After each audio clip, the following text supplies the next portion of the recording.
माझ्या मनात अनेक प्रकल्प संकल्प, मुलांना घडवायचे, पेट्रोल पंप टाकू, कार्यालय बांधू, व्यवसाय करू, उद्यमशीलता जपू, माझ्या आम्हाला हा चित्त तिचं माझ्यावरी, माझा जीव माझ्याकडे, तिची घरात पंढरी, तिची घरात पंढरी.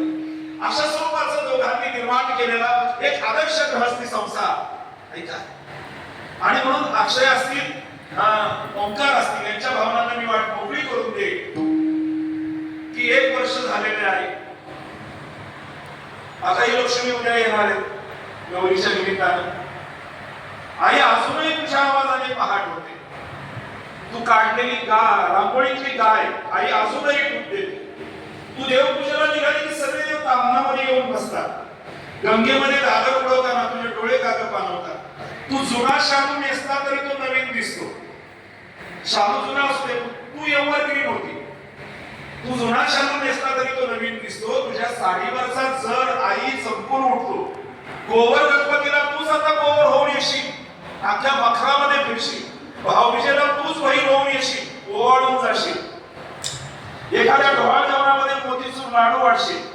एखाद्या कुणाच्या तरी लग्नामध्ये हळदीचं लांब लचक गाणं गाशील. ऐका, 2च ओळी राहिल्या. आई तुझं जाणं कोणावर अवलंबून नाही. सगळ्या सणातून, ऋणातून, वाऱ्यातून, पाऱ्यातून, ताऱ्यातून मी तुला पाहत राहील. पण आता असं वाटतंय की 1 वर्ष झालं तरी भास होतात, तुझ्या आवाजाने पहाड होते. म्हणून आजचा दिवस आहे तुझ्या बोलवण्याचा, तुझ्या येण्याचा, तुझं सूक्ष्म आत्मतत्व प्रगट होणार आहे. म्हणून एकच विनंती आहे, तू धाव घाल.